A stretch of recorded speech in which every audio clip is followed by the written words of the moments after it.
आप टुकड़े टुकड़े गैंग की बात करते हैं, असल मायने में छुपे हुए ये हैं टुकड़े टुकड़े गैंग, जिनका बायकॉट करना बेहद जरूरी है। कि जो देश में सब्जियों का कलर बताते हैं, देश के अंदर फलों को रंगों को बांटते हैं, देश के मेरी वेशभूषा, मेरे हिजाब, मेरी टोपी, मेरे कपड़ों पे, मेरी प्रेजेंस पे दलितों की हो चाहे जैनियों की हो। आपको नहीं लगता कि इन 8 सालों के अंदर जिस तरीके से देश को बेचा गया, जिस तरीके से महंगाई, बेरोजगारी और खास तौर पर एक अल्पसंख्यक समुदाय के लिए जिस तरीके से नफरत परोसी गई, क्या नहीं लगता क्या आपको? हालत ये है मेरे मुल्क की कि अखबारों को निचोड़ो तो खून निकलता है। देश को हम विश्व गुरु बनाने चले थे, मोदी जी विश्व गुरु बना रहे थे, आज किस तरीके का विश्व गुरु बनाया आपने? तो बाहरी मुल्कों के सामने देश की छवि किस तरीके से धूमिल की इनके ही नेताओं ने। आज भी सिर्फ और सिर्फ इनके छुटभैया नेता किस तरह की कोशिश में लगे रहते हैं कि अल्पसंख्यक को किस तरीके से टारगेट किया जाए। संसद में बहस देखिए क्या होती है कि अब्दुल कैसे टाइट हो, अब्दुल को कैसे टाइट किया जाए। संसद के अंदर इस तरीके की बहस हो रही है। आम मुद्दों की, जनता के मुद्दों की बहस नहीं होती है, बहस होती है अब्दुल को किस तरीके से टारगेट किया जाए। तरीके से चैन और मन से हम लोग रहते थे इस देश के अंदर, हिंदू, मुस्लिम, सिख, ईसाई, जैन, बौद्ध सब मिलजुल करके रहते थे। आप 2014 से पहले, लेकिन 2014 के बाद हिंदू मुसलमान को के बीच में खाई खड़ी कर दी गई। ये बताया गया।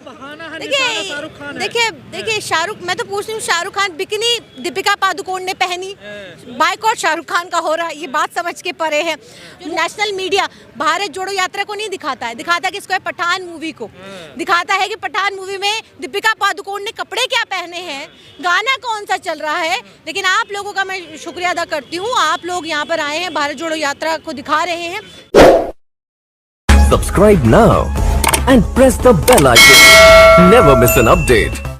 देखिए जिस तरीके से राहुल गांधी जी संविधान को बचाने के लिए, इस संविधान को बचाने की, लोकतंत्र को बचाने की लड़ाई लड़ रहे हैं और जिस तरीके से लोगों का समर्थन मिला, हर वर्ग जुड़ रहा है इस भारत जोड़ो यात्रा से। ये कोई राजनीतिक यात्रा नहीं है, ये भारत जोड़ने, नफरत को खत्म करने के लिए। हमारे साथ जुड़ रहा भारत। तो देखिए बीजेपी तो बहुत कुछ कह रही है, बीजेपी तो 15 लाख रुपए भी दे रही थी, महिलाओं की सम्मान और सुरक्षा की बात कर रही थी। लेकिन बिल्किस बानो को जितना सम्मान मिला है इस देश के अंदर, वो जितने भी आतंकवादी थे बिल्किस बानो के, उन सभी को छोड़ करके उनको टिकट दिया है।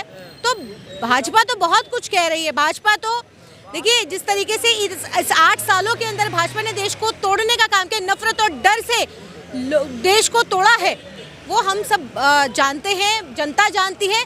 और ये भारत जोड़ो यात्रा नफरत को खत्म करने की, मोहब्बत से, जिस तरीके से राहुल गांधी जी ने कहा कि नफरत के बाजार में मोहब्बत की दुकानें खोलने की जरूरत है, तो हम सबकी भी जिम्मेदारी है। आपको नफरत है देश में? आपको नहीं लगता क्या? प्रचंड बहुमत तो आपको नहीं लगता कि इन 8 सालों के अंदर जिस तरीके से देश को बेचा गया, जिस तरीके से महंगाई, बेरोजगारी और खास तौर पर एक अल्पसंख्यक समुदाय के लिए जिस तरीके से नफरत परोसी गई, क्या नहीं लगता क्या आपको? तो प्रचंड बहुमत क्यों मिल रहा है इनको गुजरात में? देखिए जिस तरीके से कांग्रेस जो है वो 137 साल पुरानी पार्टी है और इसने हर वो सत्ता देखी है, आते जाते सब देखा है। देखिए चुनाव लोकतंत्र है, लोकतंत्र के अंदर हम जीतते भी हैं, हम हारते भी हैं और हार भी हम स्वीकार करते हैं और स्वीकार करके हम घर में नहीं बैठते हैं। सड़क पे कल भी थे, आज भी सड़क पे हैं और कल भी सड़क पे रहेंगे। जनता की लड़ाई, जनता के मुद्दे उठाने का काम कल भी किया, आज भी कर रहे हैं। भाजपा कुछ भी कहे, कुछ भी, कोई भी मुद्दे उठाओ, लेकिन भाजपा अगर सड़क पे उठाओ तो डिटेंशन कर देती है, संसद में उठाओ तो सांसदों का निलंबन कर देती है। तो ये तानाशाही है और तानाशाही रवैया अपनाते हुए ये सरकार ने जिस तरीके से गरीब, मजदूर, किसानों की आवाज़ को कुचलने का काम किया है, आवाम बहुत अच्छे से जानती है, बेदार है आवाम के सामने ये सारी चीज़ें हैं। और आपके चैनल के माध्यम से एक बात कहूँगी कि आज हालत ये है मेरे मुल्क की कि अखबारों को निचोड़ो तो खून निकलता है। तो देखिए आप सुबह उठ करके अखबार उठाइए, आप देखिए अखबारों के अंदर, आप देश को हम विश्व गुरु बनाने चले थे, मोदी जी विश्व गुरु बना रहे थे, आज किस तरीके का विश्व गुरु बनाया आपने? तो बाहरी मुल्कों के सामने देश की छवि किस तरीके से धूमिल की इनके ही नेताओं ने। आज भी सिर्फ और सिर्फ इनके छुटभैया नेता किस तरह की कोशिश में लगे रहते हैं कि अल्पसंख्यक को किस तरीके से टारगेट किया जाए। संसद में बहस देखिए क्या होती है कि अब्दुल कैसे टाइट हो, अब्दुल को कैसे टाइट किया जाए, संसद के अंदर इस तरीके की बहस हो रही है। आम मुद्दों की, जनता के मुद्दों की बहस नहीं होती है, बहस होती है अब्दुल को किस तरीके से टारगेट किया जाए। जोड़ने के लिए निकले हुए हैं, लेकिन बीजेपी के तमाम मंत्री, तमाम भगवाधारी संगठन कह रहे हैं कि भगवा का अपमान हो रहा है, हिंदुओं की संस्कृति से खिलवाड़ किया जा रहा है देश में। देखिए ये मैं तो ये देखती हूँ लगातार जिस तरीके से इनकी भावनाएं आहत हो जाती हैं। ये भावना कह रहती कहाँ है, ये भावना इतनी जल्दी आहत कैसे हो जाती है, मेरे तो आज तक यही नहीं समझ में आया कि किसी रंग को जिस तरीके से रंगों का बंटवारा कर दिया, हमारे हिंदू मुसलमान का बंटवारा कर दिया, जिस तरीके से चैनो मन से हम लोग रहते थे इस देश के अंदर, हिंदू मुस्लिम सिख ईसाई जैन बौद्ध सब मिलजुल करके रहते थे। आप 2014 से पहले, लेकिन 2014 के बाद हिंदू मुसलमान को के बीच में खाई खड़ी कर दी गई। ये बताया गया। देखिए शाहरुख, मैं तो पूछ रही हूँ, शाहरुख खान बिकनी दीपिका पादुकोण ने पहनी, बाइकॉट शाहरुख खान का हो रहा है, ये बात समझ के परे है। मूवी जो है, जितने भी उसके डायरेक्टर प्रोड्यूसर हैं वो सारे हिंदू हैं, ठीक है। भूल भलैया हमने देखी है कि कितना रंग का, अगर आप रंग की ही बात करते हैं तो रंगों का कितना सम्मान जो इनके नेता हैं, जो मोदी जी के साथ बैठ करके ये बताते हैं कि आम कैसे चूसा जाए, आम को खाने की प्रक्रिया बताते हैं, तो वही भूल भलैया। नहीं, आम का तो ऊपर से तो हरा होता है, ऊपर से तो मुसलमान है ना, ऊपर से मुसलमान है, अंदर से वो हिंदू है, अंदर से हिंदू है। तरबूज भी ऊपर से मुसलमान हो गया और अंदर से हिंदू हो गया। तो आप हरी सब्जियां सारी हमारी हो गई, लेकिन खा मेरे हिंदू भाई रहे हैं, ठीक है। तो इस तरीके की चीज़ें जो हैं, जो देश के अंदर नफरत और डर का माहौल बना करके ये सत्ता में ज़रूर हासिल, इन्होंने सत्ता ज़रूर हासिल की है, लेकिन लोगों का दिल नहीं जीत पाए हैं। देखिए आज भी ये जनता, ये आवाम फैल रही है कि इस भारत जोड़ो यात्रा से खत्म होगी। देखिए इसका बिल्कुल असर होगा, और हम तो कन्याकुमारी से देख रहे हैं जिस तरीके से जनसैलाब उमड़ रहा है राहुल गांधी जी के साथ। 137 साल पुरानी पार्टी है, राहुल गांधी जी को किसी भी ब्रांडिंग की ज़रूरत नहीं है। गांधी परिवार का बच्चा बच्चा ब्रांड है, तो किसी भी ब्रांडिंग की ज़रूरत नहीं। देखिए दिल्ली में भी एमसीडी के चुनाव हुए, कोई खास असर पड़ा नहीं भारत जोड़ो यात्रा। देखिए आप बिल्कुल सही कह रहे हैं कि इसका खास असर नहीं हुआ, लेकिन देखिए हमारा मकसद भारत जोड़ो का कोई राजनीतिक यात्रा नहीं थी, ये तो सबकी यात्रा है, ये देश सबका है। इस देश को जोड़ने की जिम्मेदारी कांग्रेस पार्टी की सिर्फ नहीं है, ये हम सबकी जिम्मेदारी है। कांग्रेस के शीर्ष नेताओं की जिम्मेदारी नहीं बनती कि दलित मुसलमान कब तक वोट देता रहेगा कांग्रेस को, जो उसका सवर्ण वोट है वो कैसे वापस आए, उसके लिए तो कोई काम नहीं कर रही। देखिए ऐसा नहीं है कि कांग्रेस दलितों के लिए काम नहीं कर रही है। यहाँ पे तो मेरे बहुत सारे दलित भाई जो हैं वो कन्याकुमारी से चल रहे हैं। अगर काम भी नहीं, आप कह रहे काम नहीं हो रहा, वही मैं कह रही हूँ कि वो क्यों, अगर दलितों का की कांग्रेस सुनती ही नहीं, वोट है जो अपर कास्ट वोट है उसे तो वापस लाए ना कांग्रेस। देखिए यहाँ पर राहुल गांधी जी मन की बात नहीं कर रहे हैं, आम जन उनसे मन की बात कर रहा है। तो अगर इसके अंदर आपको लगता है कि इसके अंदर तब्दीली स्वर्णों के साथ अगर नाइंसाफ़ी हुई है, ज्यादती हुई है और कुछ बदलाव की ज़रूरत है, तो बिल्कुल राहुल गांधी जी सड़क पर किस लिए निकले हैं? बात ही सुनने के लिए तो निकले हैं, बदलाव करने के लिए तो निकले हैं। तो देखिए ये बदलाव निश्चित है कि बदलाव होगा आने वाले समय में, इसका आप बदलाव देखेंगे।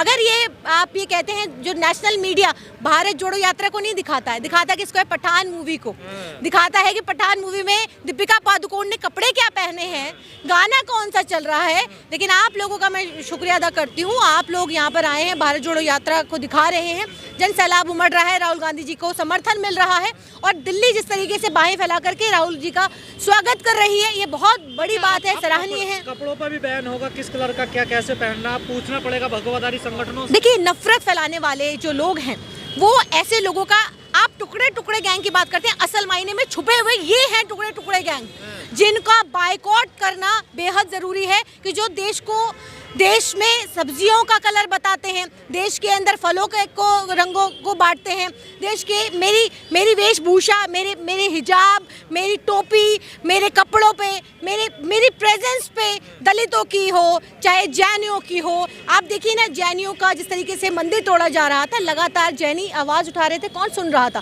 कांग्रेस पार्टी ने आवाज़ उठाई। तो देखिए आज लोगों को अपना वजूद बचाने के लिए सड़क पर आना पड़ रहा है। ठीक है, सड़क लोगों का वजूद या राहुल गांधी का नहीं वजूद? नहीं, लोगों का वजूद, लोग अपनी बात जिस तरीके से देखिए आप, लोग बिलक बिलक कर राहुल गांधी जी से अपनी बात को कह रहे हैं। तमाम फोटो जो है सोशल मीडिया पर वायरल है। आप देखिए कि जिस तरीके से महिलाएं अपना दर्द बयान कर रही हैं। तो इस देश के अंदर रात के अंधेरे में बेटियों को जिंदा जलाया जाता है। ये तानाशाही है कि बिना माँ बाप की परमिशन के, हमने देखा लखीमपुर, देखा हमने किसानों को किस तरीके से कुचला गया। तो क्या है ये? तानाशाही नहीं है तो क्या है? ऊपर से देश के अंदर, देश की संसद के अंदर आज बहस किस पर होती है? आज बहस बताइए किस पर होती है? महंगाई बेरोजगारी पे बहस होती है क्या इन 8 सालों के अंदर? देखिए जनता समझ रही है, समझ गई है जनता। देखिए वोट जनता का जो फैसला होता है, हम हमेशा ये बात कहते हैं कि जनता का जो फैसला है हम उसको हमेशा अपने सर माथे लेते हैं, हम स्वीकारते हैं कि आप अभी जनता ठीक है विकास के नाम पर वोट कर रही थी। विकास जिस तरीके से 8 साल पहले ये बात कही कि 2014 में जब मोदी जी आए, ये कहा गया कि सबका साथ सबका विकास, लेकिन वो कहाँ खो गया? अच्छे दिन कहाँ चले गए? 15 लाख रुपए कहाँ चला गया? अब जो स्विस बैंक के अंदर बताते थे कि ब्लैक मनी आने वाला था, वो ब्लैक मनी कहाँ चला गया? देखिए ये सब जुमले थे। और बाद में देखिए लोग संघर्ष करते हैं सड़कों पर, लेकिन अभी कांग्रेस पार्टी आएगी जो बीजेपी में है, 60% नेता वही कूद के इधर आ जाएंगे। देखिए जो कांग्रेस के वो बीजेपी में चले गए। नहीं देखिए ये सत्ता के अंदर देखिए आवाजाही लोग लगे रहते हैं और बहुत सारे फैक्टर्स होते हैं पार्टी के अंदर। हो सकता है पार्टी से नाराजगी भी जिनकी हो कि उनको लगता है कि हमने संघर्ष किया लेकिन हमें वो स्थान नहीं मिला जो हमें मिलना चाहिए था। तो देखिए ये तो पार्टी की अपनी और अपने अस्तित्व की, देखिए संघर्ष करने वालों की कभी हार नहीं होती है। संघर्ष करते रहिए, आगे बढ़ते रहिए। हमारा मकसद क्या है? हमारा मकसद है आम जन की आवाज़ को उठाना, किसी भी स्तर से उठाएं, हम इस पार्टी से उठाएं या उस पार्टी से उठाएं, आवाज़ उठाना मकसद है। देखिए ये सब चीज़ें राजनीति में चलती है, बहुत आम सी चीज़ें हैं। मुझे नहीं लगता कि इतनी बड़ी चीज़ है कि देश की महंगाई बेरोजगारी जैसे गिरती अर्थव्यवस्था के ऊपर जिस तरीके से प्रहार हो रहा है, इसकी अब ये आवाज़ उठाने की ज़रूरत है कि वर्करों की, कार्यकर्ताओं की नाराज़गियाँ फिर भी एक टाइम बाद जो है वो दूर कहीं ना कहीं हो जाती है। मैं राहुल गांधी जी से मिली, मैंने अपनी बात कही, शाहीन बाग के मुद्दे को उठाया, मैंने कहा महिलाओं की बात रखी, राहुल गांधी से राजनीतिक सशक्तिकरण महिलाओं का हो, इस पर बात रखी। राहुल गांधी जी ने मेरी बात संजीदगी से सुनी, मुझे इस बात की खुशी है। मेरे नेता ने मेरी बात सुनी, मेरा संघर्ष पूरा हुआ। तो देखिए तमाम चीज़ें हैं। राहुल गांधी जी अभी पीछे ही आ रहे हैं और ये जनसैलाब इसी तरीके से हम पहुंचेंगे कश्मीर तक। Subscribe now and press the bell icon. Never miss an update.